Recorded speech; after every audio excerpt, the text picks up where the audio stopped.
Thank you for joining us wherever you are. This podcast episode is brought to you by the Old Ways actual play team. This actual play uses the Delta Green tabletop role-playing game rules by Arc Dream Publishing. This actual play is performed by adults and in an adult setting. Listeners should know that this podcast will include mature themes and scenes. All content, including names, places, events, companies, military organizations, and etc., which may bear resemblance to entities living, dead, or redacted, is completely coincidental. My name is Michael Diamond, and for tonight's game, I will be your handler. Thank you for joining us again on another episode of the Old Ways podcast. I am your handler this evening, Michael Diamond. My pronouns are he, him, and we are back with our home series for Delta Green as we look back in on our Agents of Oso. So with me tonight, I'll just let the agent introduce themselves. So, Agent. Hi, my name is Tegan Gilbert, and I am playing Brett Youngbuck Hawking. Happy to be here. Now, the last time we saw you on cameras, there were some things happening.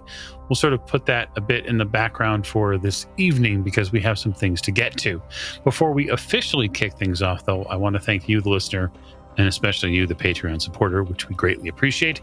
You can check out what we have to offer on patreon.com/theoldwayspodcast and jump over and add your number to our over 1,000 subscribers on YouTube because we are doing some fantastic stuff over there. And now we will part the stage curtain and look in on one agent, Brett Hawking, who has returned to Norfolk. And we will just say that some time is passing during your home session. I won't put a specific date on how much time has passed since the most recent operation in New York, but I will say it has been at least a few months. So most of that imagery is behind you. You have decided to sort of push your, energy in a specific direction. And that is to try to get to a little bit of a resolution on something. But I want you to explain what Agent Hawking is after. Absolutely. So I have chosen during my downtime to explore the unnatural a little bit more. And so what that means is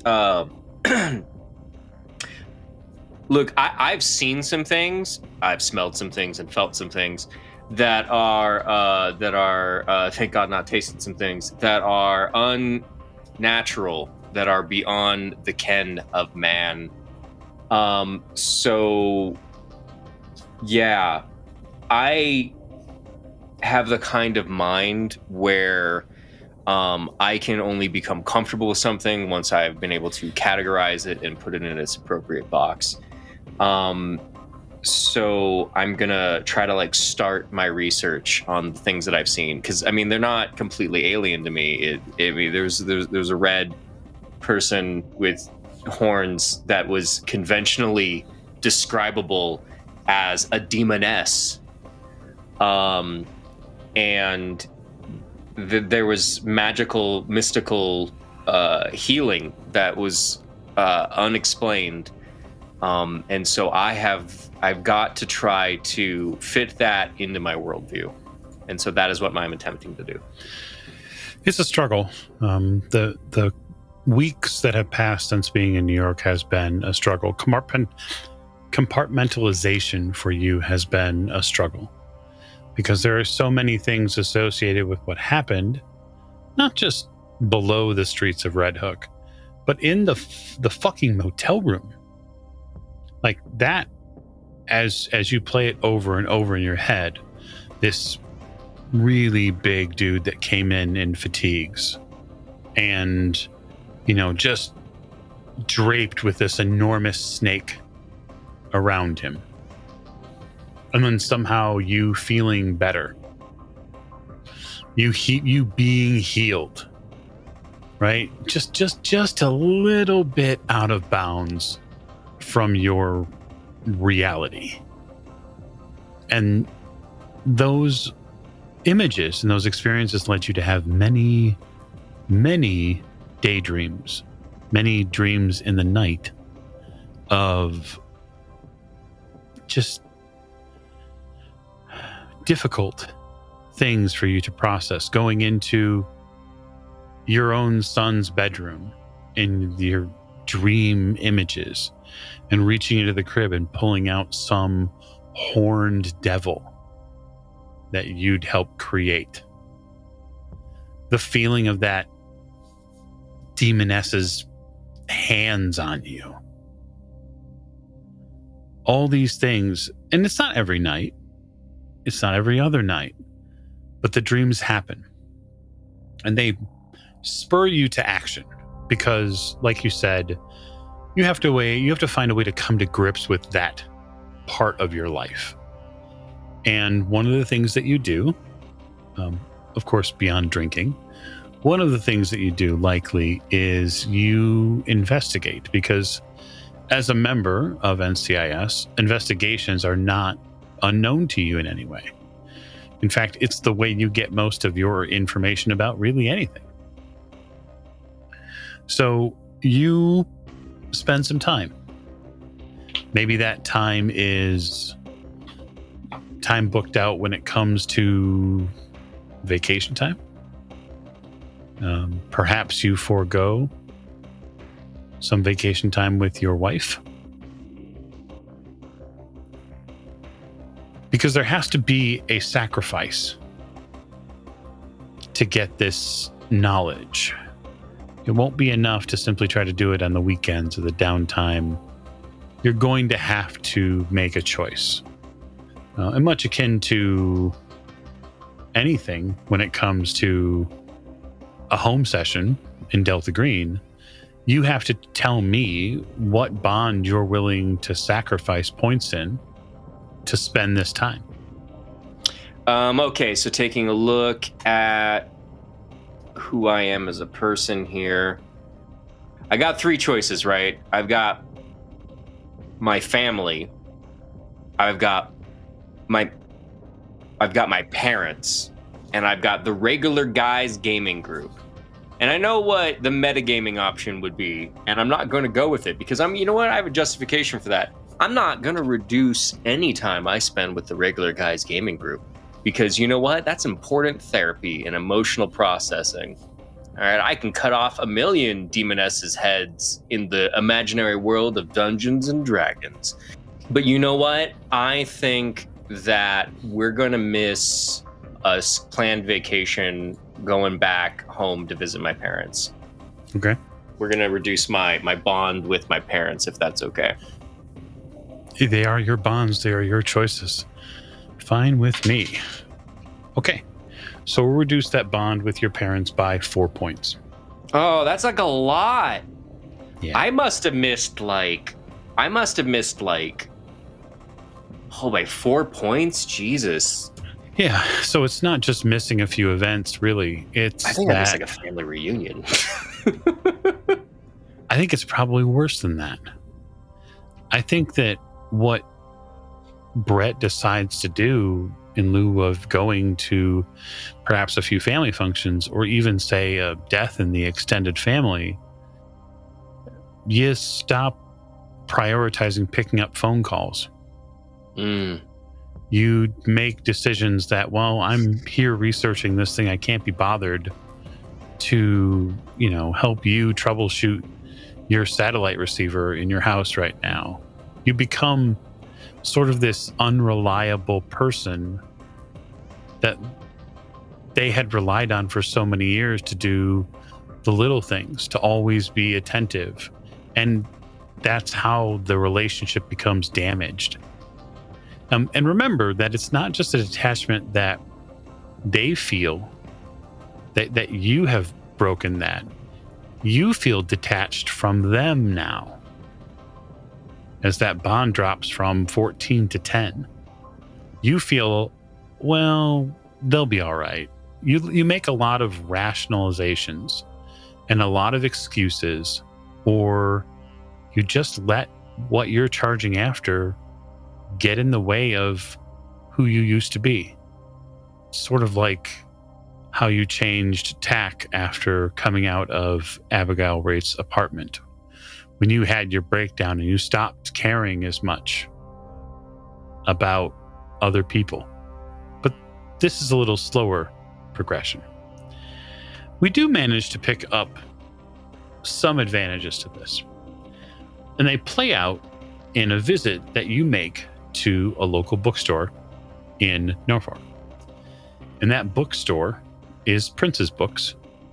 And it's down at East Main Street. Big brick building. It's a bookstore that's been around since the early 80s. But Prince's Books has a good name and a good feel to it. You like the people who work there. So much so that you spend time researching some of the different texts that they have. Grab coffees.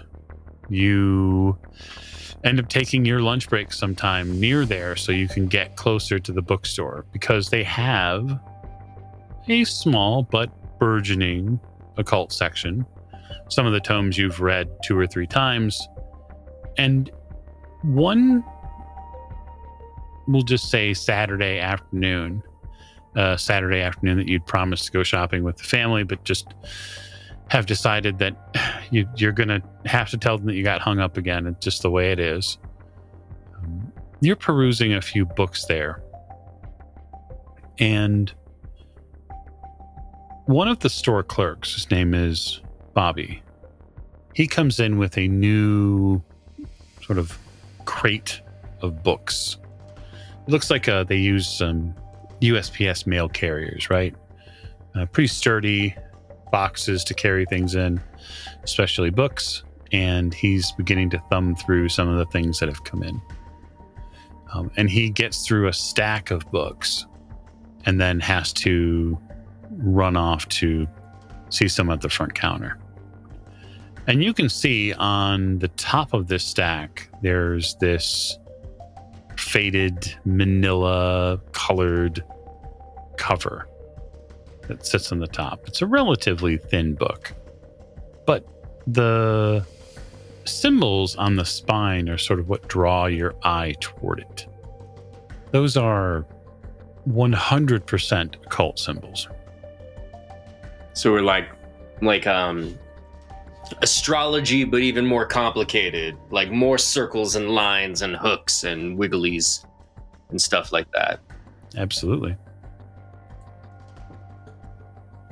Okay. You say it's a thin book? This one seems to be, yeah. Okay. Yeah, I want to flip it open and I think we'll stick with like the contents. I just kind of want to see like what's it about. Well, on the front cover, this book's probably maybe 150 pages, so not terribly thick. There's a red text across the front of this faded cover, and it says Ars Goetia.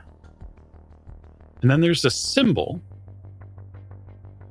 on the front of it, circular, lots of squiggly lines, lots of strange symbols inside those lines. And when you see it,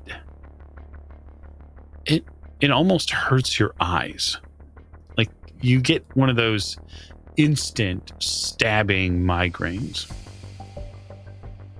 Okay, that's okay, so that's I'm probably just dehydrated. Yeah, I want to call over the book guy. He ran off to go do a thing. I want to ask him about this shipment. Like, can I get this? Can I get this book? Bobby comes back over after dealing with a couple of customers at the checkout space and says, "Yeah, hey Brett, what do you got?" Yeah, I was just looking at some of the new stuff that you got in that you haven't thrown up on the shelf yet or anything. Do you know what the price point is? And I look at the back of the book to see if there's like one of those US Canada prices. Interesting enough, this one doesn't have a US Canada symbol on the back of it. You also don't see a barcode. Bobby reaches his hand out. Yeah, let me check it out. Okay, yeah, I pass it to him. He flips it over, opens the inside cover, opens the back cover. I don't even know where we got this. We get so many shipments, and he sort of turns around and looks at the swing sort of saloon doors that head back towards where the shipping and receiving is. He pokes his head in there and then comes back. Maybe it came out of some sort of consignment shop. I don't know. Well, you want, like, I reached into my pocket. I got $34 for something that fell off a truck. I tell you what, yeah, there's no price tag on it. How about 13? That seems fair. Shit, all right. That at least leaves enough for lunch afterwards. All right. Yeah, I'll just pass him like 3 5s. He takes the 5s and eventually gets you change. Does this place have like a coffee shop attached to it, or a pizza place or something? There's a coffee shop that's just down the way from it that you can go and hang out and read. You've done that before. Yeah, people watching is a good hobby for somebody that's in criminal investigations to have. Coffee shops are a great place to do people watching. So, I'll go over there and grab myself one of these newfangled frappuccinos. So you grab a frappuccino and sit down and begin penning your way through this book, checking out the pages. It definitely seems like it's an older text than you were expecting. There's no modern, writing or casing in here. This is pretty old. Just going through some of the language here. This is not English either. Oh shit! The copy I got is in a different language. Yep. Yeah, I don't got a foreign language because I'm an American. I know geography because, as Mark Twain said, God invented war so Americans could learn geography, but not so that they could learn other languages. What language is it in? Well, I mean, I should at least be able to, like, if it's a romance language, like, I'll probably be able to recognize it. And I could probably tell what Thai script looks like versus Korean versus Japanese and Chinese. well, how's your Latin, Brett? My Latin? Is there a Latin skill? I feel like that should be the same as occult or law. Okay, here's my justification for knowing some Latin. Are you ready? I have a 30% in law and a 30% in occult and a 50% in pharmacy. And that's my justification for knowing some Latin.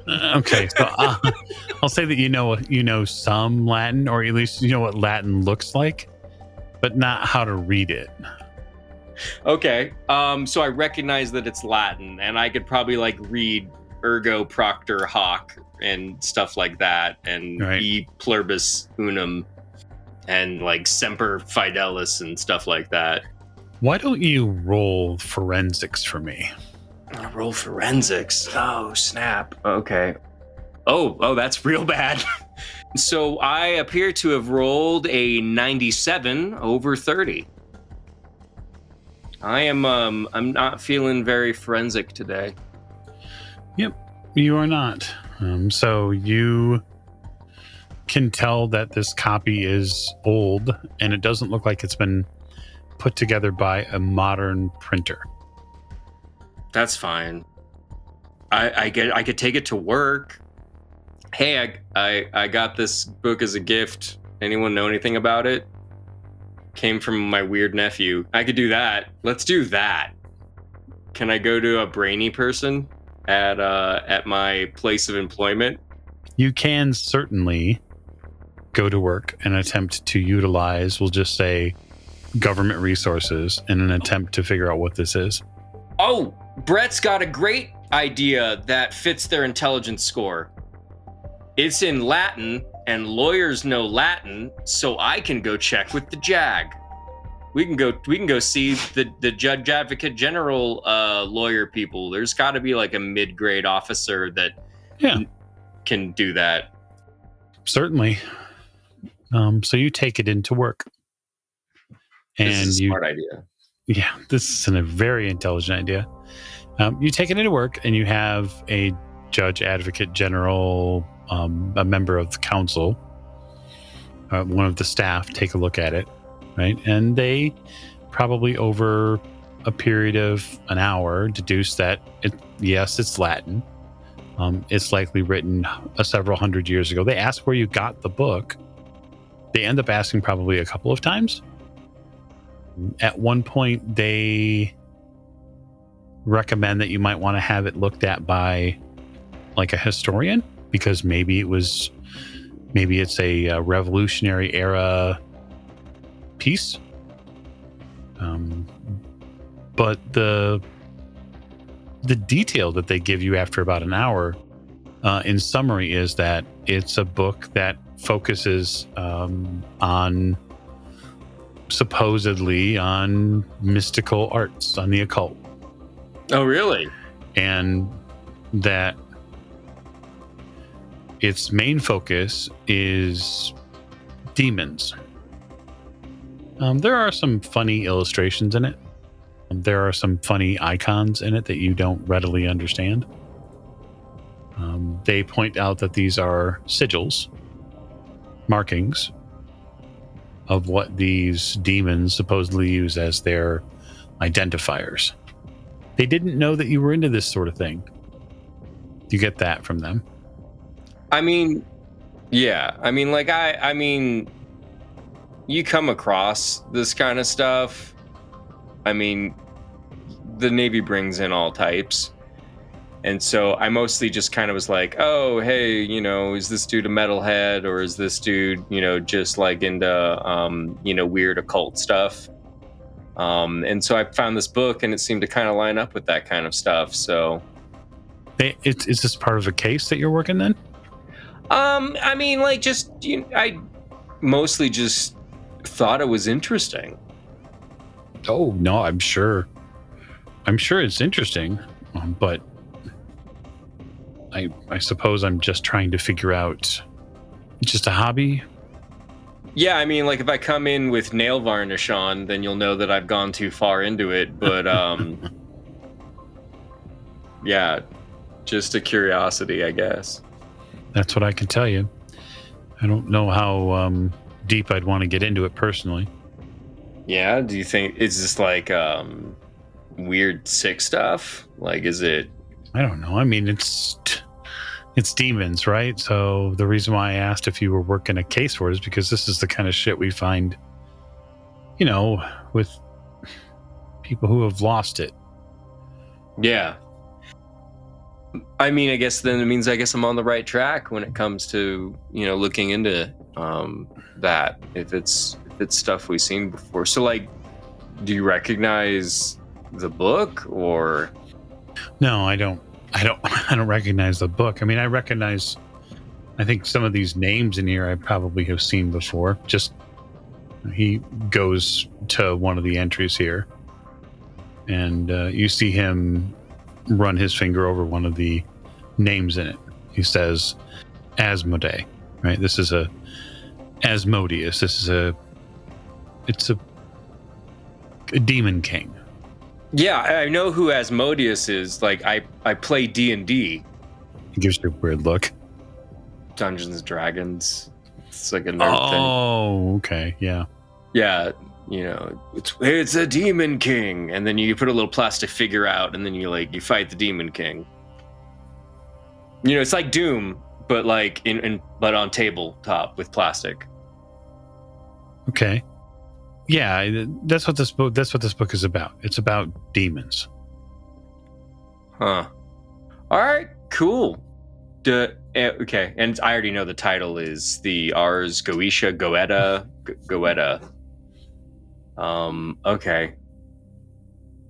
Yeah, I'm gonna thank him for his time. I'll take the book, and then yeah, I really wish this was not in Latin. I wish it was in English. mean, I've got a Latin English dictionary if you want to piece by piece this thing. I'm going to take his Latin English dictionary, but also, like, it should be fairly easy to swing by, like, I guess, a public library at some point in the future and, like, see if there's other translations or other versions. He warns you the, English to Latin dictionary is not necessarily precise. Latin is a complex language dependent upon how you want to approach it. So is this like written in Roman times Latin, or is this like written in like... He looks down at it. My best guess, it's probably 15th, 16th century. Oh, well, that's cool. It's a really old book. Yeah, I only really recognized a couple of words in there myself. He thumbs through it a little bit and then closes it up, hands it back to you. Yeah, I'm gonna go ahead and take it first time, and I'll head out of there. You head out. You spend the next several weeks researching this. It becomes a little bit obsessive because you begin to find within the pages here, there are some notes, some annotations that have been made. The annotations are written in blue ink, and they're in English. What do they say?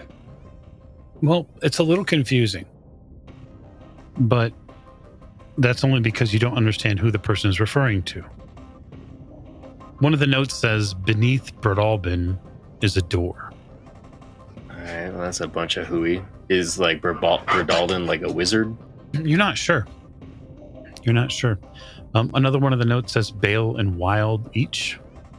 You have no idea who that refers to. Further notes talk about bottles. Bottles contain secrets, as individual as those marked upon them. I feel like the bottle thing like hits something that we heard. Maybe you heard something about a bottle. Yeah. Your memory, it's a little fuzzy these days, at least on some of the events. But it must mean that whoever had this book before you had it studied it and then put notes in English. So it's not like no one's owned this book. It's just you don't know what these notes mean. They wouldn't have been like convenient enough that they would have like put a note at the beginning of the book or the back of the book that says owned by blah blah blah and a date, would they have? No, you do find another note that says all drawn in, closing in a dance like a loop, leading to the masquerade. They're just scribbled in corners or in margins. They don't befoul any of the writing or images that are in the book, but stuff like that. It's all the play, I'm afraid.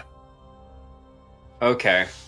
Well, I can't reuse my forensics check to like try to decipher anything about like this handwriting. Like if it was a dude or like a chick or like if they were young or old or anything. You could make a forensics roll specifically on the notations.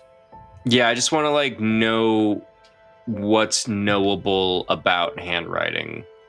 Like that's right up my alley. I mean, it's not my specialty, but like I've talked to people probably that do that kinds of forensics. There's a word for it, and I don't know what it is, even in character. To like be like, oh yeah, this is dude writing, or this is chick writing, or this is with the left hand or right hand. Right. All right, let's fail this check again. Let's do this. Yeah, failed it good. Instead of a 97, flip it, reverse it. I got a 79 over 30. Yeah, so you're not too terribly sure on the handwriting, whose it might be. But studying the book for, we'll say, some weeks, even with the Latin to English dictionary, it probably takes you 2 months of fervent work on this to get the information out of it that you can begin to understand that this tome has within it different seals for 72 different demons, and the notes and invocations therein. One of them you will pick up, and that is a complex ritual called the preliminary invocation to the prime mutation. That sounds cool. I would listen to that album. Yeah, it's prog rock, definitely. It's probably Hawkwind, I'm thinking, but I digress. Yeah, so prime mutation is Greek for thou who art the first and last. It's an invocation. And it definitely seems to you that whoever wrote the ritual believed it would work. So I should or I shouldn't immediately read this out loud? You think, first of all, it's way more than just reading. This is, in your occult experience, this is a ritual performed in a high magic type of circle. So it has accoutrement. It has tons of it. So it has an invocation circle, it has corner candles, it has all this stuff. And that, unfortunately for you, Brett, leads your brain back to the night floors and that room with that man in the wizard robe incanting something. That's the kind of accoutrement. That's the stuff. Yeah. So I have seen somebody doing this ritual before, or barely saw them, sort of saw them do this ritual before. Certainly possible for you to have seen the after effects, or possibly the pre-ritual effects of this. Cool. And it's too bad we don't have time to get a new bond, because I think I need to make friends with the local woo-woo Wicca store. Quite possible. So the couple things you're going to get out of this. You're going to get 2 points of occult. So 2 percentage points in occult. Only 2? Yep. I learned Latin for 2 points? No, you didn't learn Latin. I didn't learn Latin. I didn't get to put any points down. You did not learn Latin. 2 points in occult? All right. That is almost 1/3 occult mastery. I am also going to give you, fortunately or not fortunately, I'm going to give you a D4 points of unnatural. And that's 3. 3 points of unnatural. That caps my sanity. That is, oh no, I have 16 points of unnatural. Yeah, oh no. I wanted to have more than 84 sanity.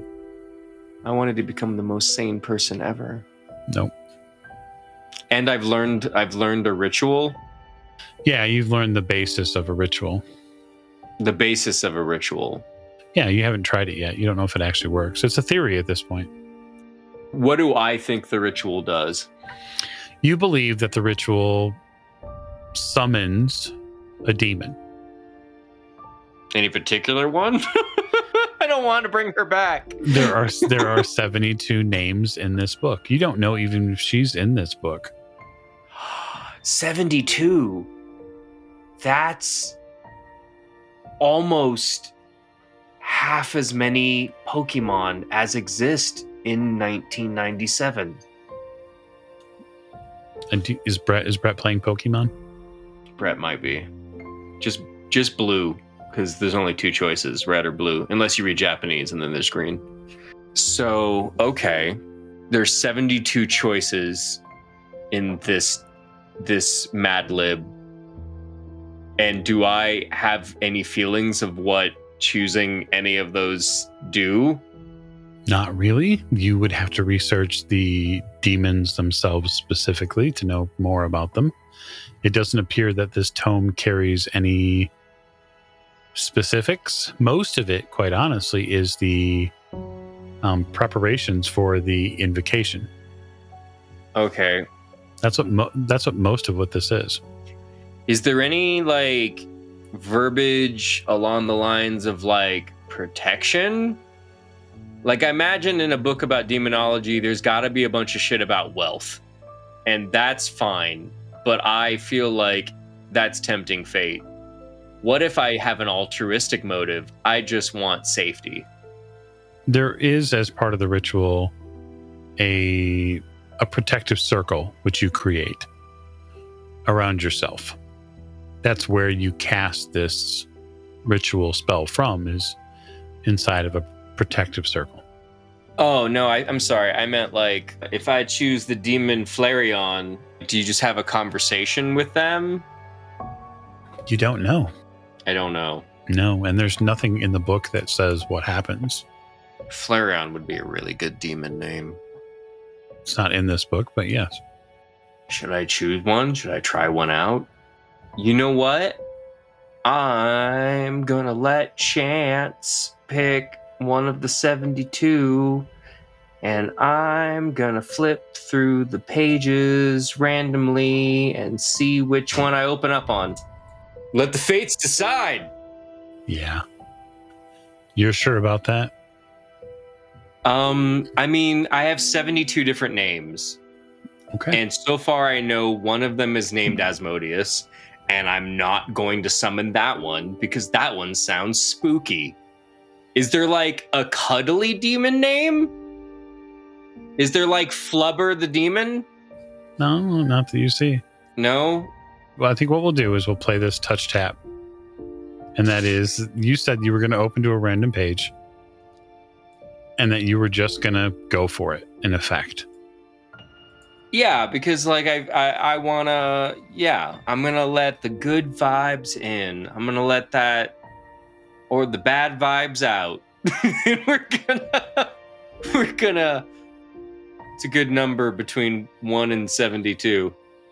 I've rolled a 16. Ooh, what's the name of the 16th demon? Going to find out here. So you have decided to invoke Belial. Belial. So we'll take you through this process then. The invocation that you have to set up for, it's not an immediate thing. You have to actually set up for it. There are elaborate ceremonial pieces that you have to gather. One is a sword, vessels for divination and conjuration, wax figures, special clothing. You have to align it with a day and time in an astrological chart. I'm gonna have to find a pagan. I don't know anything about astrology. That's okay. What I'm willing to say is that you reach out to the local Wiccan community, which is likely what would happen, and you find someone willing to assist you with figuring out the right days and times to do things. It costs you about $200 for a Wiccan advisor to come in and assist you.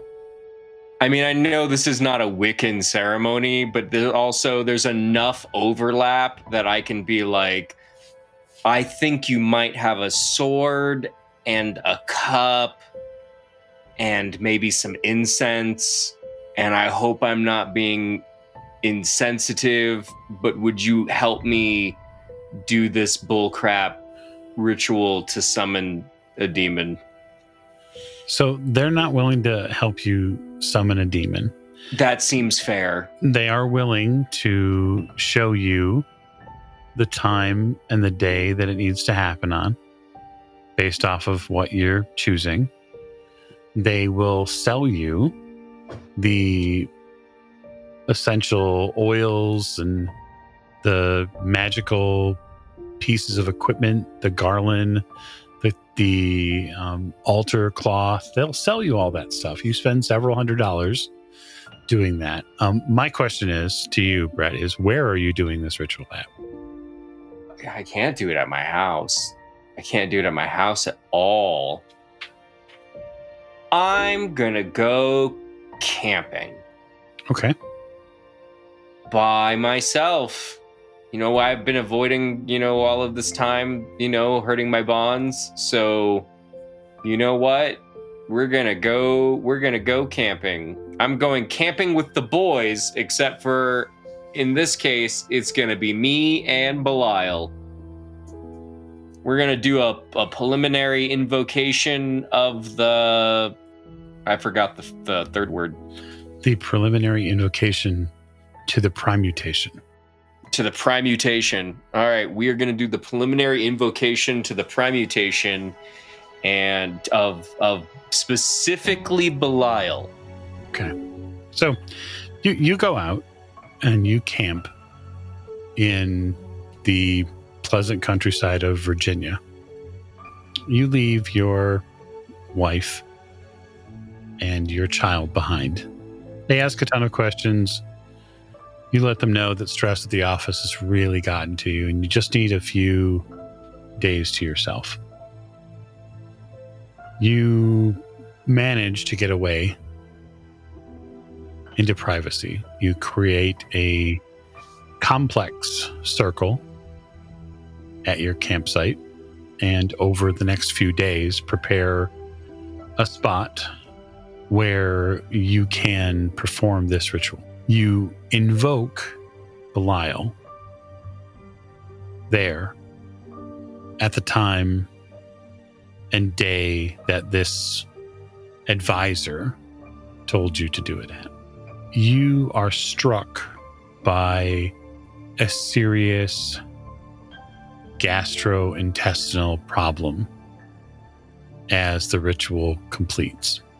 And in doing so, you are going to take some damage. I'm going to take some damage. Well, it's a D8. A D8, because I summoned the demon of farts. So you take 5 damage. Okay, sweet. So 5 off of 11. That's a lot. I'm at 6 hit points. Yep. You are, in effect, suffering from something close to dysentery.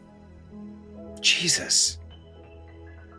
The ritual doesn't seem to have an immediate effect. You don't see a demon appear. You don't hear one in the woods. You don't even see any vision of some effect that happens. It's as if nothing happens except your terrifying and terrible stomach pain. You spend 3 days longer in the woods than you had expected. You suffer. You go through as much water as one possibly could, just trying to keep something down. You get worried about complete dehydration. You eventually, through sheer force of will, manage to get back to civilization. Among the voicemails on your phone, beyond work, beyond your wife, beyond your parents who got concerned when your wife called them, there is a voicemail, and it's from a hotel. And you don't recognize the hotel name at all. And the voicemail says, "This is Lake Chimoga Resort. Calling for Brett." It lists a number. "Call us back at your early convenience." The line clicks. Okay, is that a Delta Green op kind of drop kind of thing? There's no weird thing where this is Emerald Inn or anything like that lets me know that it's so 2 things, right? 1, it's never been called Delta Green in game. Oh, okay. Ever. The only thing that you would know is that Marcus has described it as a conspiracy. Oh, okay, gotcha. but it's never been called Delta Green. So you don't know. You haven't been contacted like that in that way either of the times you've been called out into the field for the shadowy governmental agency that you occasionally work for. So then I would just call the number to figure out what's up. You call the number. You get a message automated from the system that says that the number has been disconnected. It did list a resort, and so when you get back home and, probably go through some very important medical procedures to make sure that you're going to survive, because 5 hit points is a lot of hit points to lose. You've lost them before. Research on the resort reveals that the resort burned down, but it burned down years ago. And so they couldn't even place this call. Okay. What was the name of the resort again? Just to confirm? Sure. So the name of the resort is Lake Chimagua Resort. Where was it when it burned down? Where was it? It looks like, based on what you can figure out, upstate New York. Fucking New York. It's always New York. Should I go there? That's a long drive. Okay, that's weird. Yeah, I'm not gonna go there right now. It's weird. It's really weird. I'm not sure I'm ready to attach it to any meaning to it at this point. So an indeterminable amount of time is going to pass for you. I say indeterminable because I want the next scene that Ocel is together again to be a bit of a surprise. And so I would ask you, because of this home time being a little bit extended, is there anything else that Brett would do amongst the options that are given to Delta Green agents? Is there anything else that he'd want to accomplish? Well, I mean, I just did Back to Nature. Yeah? Yeah, no, I mean, I just did Back to Nature. I went camping. A little camping, a little demonology. Certainly. I'm happy to let that count as Back to Nature. Yeah. You will, of course, have to reduce a bond by 1. Well, I mean, yeah, we're going to reduce my wife because we remember we decided to cancel that trip to Busch Gardens or something, probably. Oh, you bet. So that'll bring Beth down to 13. Yep. Beth goes down to 13. I would like you to make a sand test. A sand test? Oh, shoot. Yeah, sand test. Okay, so my sanity is currently at 64. Mm-hmm. Under 83 because I was like ridiculously sane.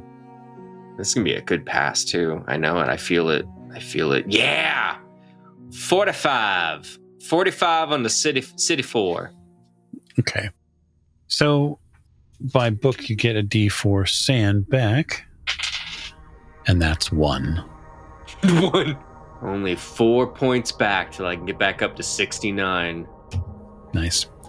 Yeah, so you probably only get 1 point of sanity back because, yes, you go back to nature and you get some time away, but it really isn't as calming as you'd hoped it would be.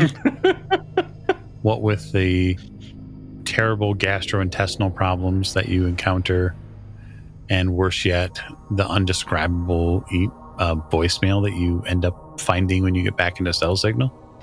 What's the timestamp on the voicemail? Does it like coincide with like the ritual or anything? Funny enough, it does. Oh, there's the fucking connection. Fuck that. Oh. Okay. I don't like that. And I think on that note, we'll call this home episode to a close. So when we pick up again with Ocel, some time will have passed. Some things will have happened, but we'll all marinate a little bit on the fact that Agent Hawking has decided to dip his toe into demonology. So I'll thank Tegan for playing Brett, and we will see you next time.